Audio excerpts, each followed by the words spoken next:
exercise, how all these things can affect bone growth. So let's first talk about hormones. Now next semester, we're going to get to the endocrine system, and we're going to talk about hormones in excruciating detail. Right now, I'm just going to give you a little taste in how these hormones, these ones that I picked, are going to affect bone growth. And these aren't the only hormones that are going to affect bone growth, not even close. But these are the ones I've chosen, so these are the ones I want you to know. The first ones, growth hormone, thyroid hormones, and your sex hormones are going to promote bone production. They're going to promote the production of more osteocytes. I want you to know that. I also want you to know how.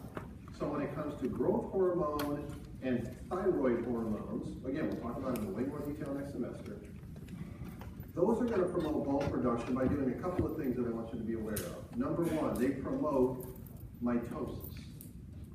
So these particular hormones are going to promote the mitosis of osteoblasts. They're going to promote the mitosis of chondrocytes.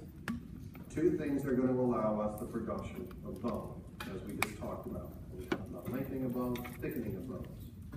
Number two, these two types of hormones are going to increase the synthesis of all proteins, which would include collagen. Collagen's a protein, right? How important is collagen to the production of bone? Osteoblasts make a whole bunch of collagen, put it in osteoid. Chondrocytes produce collagen, it allows them to calcify. You need protein in order for bones to be produced. Okay, we don't usually equate protein with bone, but it's very important that protein is present in the form of collagen, or your bones are not going to be developing the way that it's supposed to.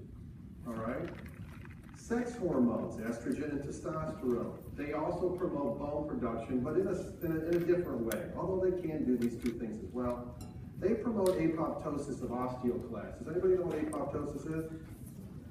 Programmed cell death, that's correct. So these two types of hormones promote the death of osteoclasts. So because of these two hormones, you're going to have less osteoclasts, less of a type of cell within bone that resorbs bone, less osteoclasts. Now you have the promotion of bone growth. All right? So again, their means by which they promote bone growth different. I'd like you to know, okay, what each of them is. The third hormone, not the third hormone, actually the fifth hormone, because there's two thyroid hormones, it doesn't matter, this hormone right here, that does not promote bone production. It promotes bone resorption. Now we're going to go back and we're going to fill in this. The hormone that controls this is parathyroid hormone. I'm going to abbreviate it PTH. So we're going to fill in the gaps here. We're going to start on the bottom. When your calcium levels are low, what that does is that it causes more parathyroid hormone to be released, because parathyroid hormone is always released. So we're going to have an increase in PTH release. More of that hormone is going to get dumped into the blood. As a result of that, osteoclasts will be stimulated, more of them. All right? The complete opposite is going to happen up top. When you have really high blood calcium levels, what that's going to do is it's going to decrease the release of PTH. And under those environments, osteoblasts are able to thrive. So, the whole thing that starts it all off, the whole thing that controls this particular hormone, which controls all this that we're seeing here, is your calcium levels, again, in the blood. Those are what are controlling what happens to your bones. Those are what are controlling what happens to the hormones, which controls what happens within your bones. All right? So that fills in the space. PTH, when the levels go up, promote bone resorption. You can see it in this picture. They don't promote bone growth. It does not promote bone growth. It promotes bone breakdown. Okay? Boom. So this right here, that's within the picture that we've already drawn with blood calcium homeostasis. It's in the picture already. The words on it. All right? So those are hormones that I'd like you to know what they do. Way more next semester. Now what? Nutrition. Now, I can talk till the end of this semester and next about nutrition and bone health. I picked three things. I'm going to talk about calcium, vitamin D, and vitamin C. Those are the three things that I've chosen to talk about. There are many other things affect bone metabolism. Let's start with calcium. Most of the calcium in your body is actually in your bones. 99% of the calcium in your body resides within your bones. It's a perfect place to store it. That calcium is necessary for the calcification of osteoblasts. We know that already, right? Why is it necessary for calcification? Because it's part of what hydroxyapatite is, correct? Calcification is when we get that crystalline structure encased around an osteoblast, right? So you need the calcium. If you don't have calcium, you can't make osteocytes because you can't calcify, okay? Or if you don't have enough calcium, you can't calcify enough of them. And so you won't have as many osteocytes because of it. So that's why calcium is so important to talk about when it comes to bone metabolism. If you talk about calcium and bone metabolism, you have to talk about osteoporosis. Osteoporosis is a disease where you have less osteocytes. That's what the disease is. Osteoporosis is, again, a disease where you don't have enough osteocytes. There's a decrease in the number of osteocytes. So now because of that, your bones are not as dense. And because of that, they're more brittle. They're easier to break. So we'll see a picture of osteoporosis here. Now they're cartoon pictures, but it doesn't matter, they're still pictures. This is normal. Okay, that's what your bone is supposed to look like. This is an osteoporotic bone. I don't know if you can see me pointing at it. A is normal, B is osteoporotic. What's with all the space here? The space is, that's where osteocytes are supposed to be. They're not there anymore.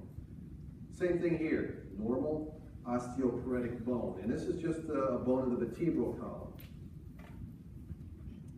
When it comes to osteoporosis, and I need to make this 100% clear, if you don't have enough osteocytes in your bones, it's not going to do a darn thing to calcium homeostasis.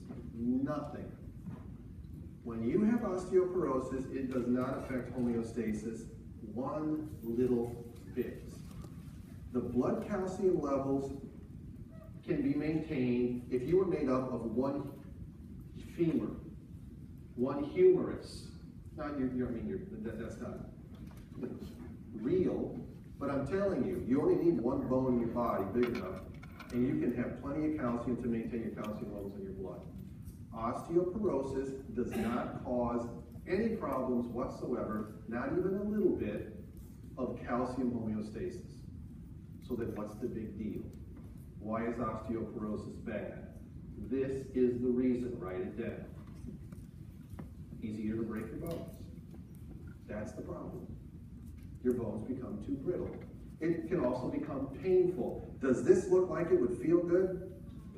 No? Do you think that maybe these things could start to jostle around and maybe pinch a nerve?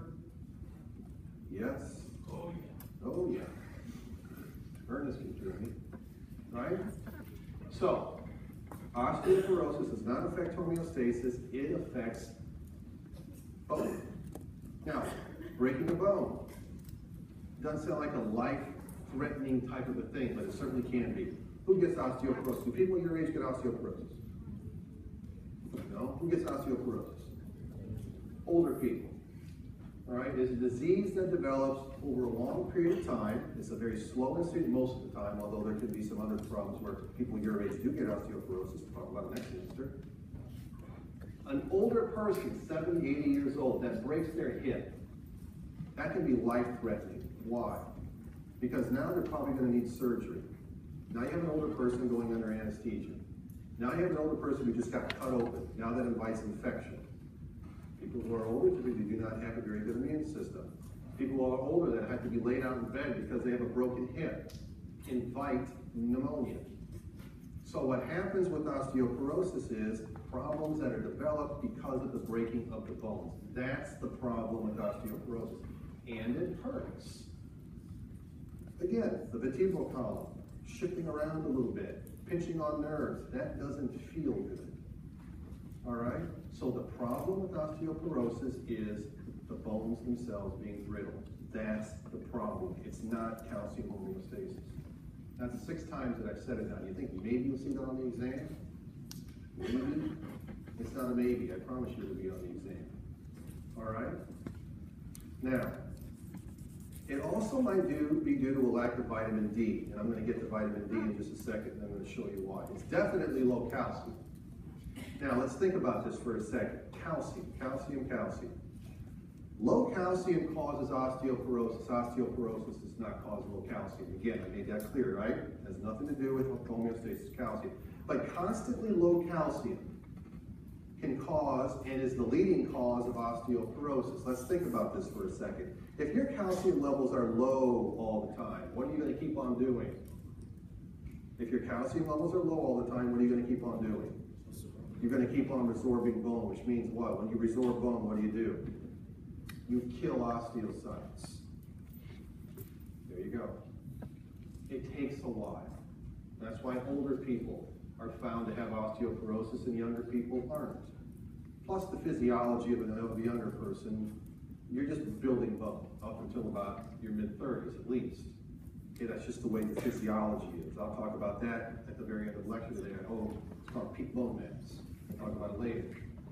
But it's typically a slow, insidious disease that develops over time. All right? Now, can it be prevented? Most often it can. And most often it can by just lifestyle changes. Now, when it comes to osteoporosis, before I get to that, prevalent after the age of 50, especially in women. So let's figure that out. So does it discriminate against women? No. It goes back to phys. During menopause, we know what menopause is. Okay, it usually happens around age 50. 45 to 55 is about the normal range for menopause. At menopause, the ovaries just kind of don't work anymore. That's where some hormones come into play and are produced. In females, your ovaries are going to make what hormone? Estrogen. How important is estrogen to bone production? Is it? Yes. So if you no longer have the levels of estrogen that you once did because you're going through menopause, now you don't have the same break on the now you're going to have more osteoclasts. Now you're going to have more cells that resorb bone. That's why it is that females especially, okay, for another reason, but females during menopause are at an increased risk of developing osteoporosis because they have now an environment where more bone cells are going to be dead and killed. And so now their bones are going to start to do this. All right? They could. Can it be, I don't want to say prevented, but certainly can you diminish your risk of osteoporosis? Absolutely you can. How can you do that? Well, we can go right to the estrogen story first, estrogen therapy. So during menopause, if you simply take estrogen, you're not going to have the problem of losing the estrogen and not killing off the osteoclasts that normally would. Okay? So that's one thing that you can do. You can go through hormonal therapy during menopause. Now there's some risk to it. You have an increased risk of cancer. It's not a huge increased risk of cancer, but it still persists or it's still there. So that's a decision that you just simply would have to make. All right? So that's one thing that you can do. What else can you do? So that's kind of reactive. Menopause is happening, I'm going to take estrogen. Okay? What about some preventative medicine, which is the best kind of medicine? That's nutrition and exercise. So how can you diminish your risk of developing osteoporosis? Get enough calcium in your diet. Yes. Do your blood work every year like you're supposed to, and monitor it. So you'll know whether or not your calcium levels are normal in your blood. If you just, again, preventative maintenance, go get a checkup every year. You get blood work. At your age, you really don't have too much to worry about, but still it's not a bad idea to get a baseline. Just look. I mean, you can't look at somebody and say they got low calcium. You have to measure it, and that's done with blood work. So getting enough good things that have calcium, your green leafy vegetables, dairy, a lot of calcium in dairy. Green leafy vegetables, you can take calcium supplements. Okay, there's all kinds of ways to take vitamin D supplements along with calcium. Take Tums. You guys know what Tums are? Each Tums, now they're all delicious too. You see them big old jars, they're all different colors. They really are, they taste like candy. Each Tums is like 300 or 400 milligrams of calcium. You need about 800 milligrams to about 1,000 milligrams of calcium a day. Eat a Tums a day, you'll probably be fine. If you can't get dairy, all right?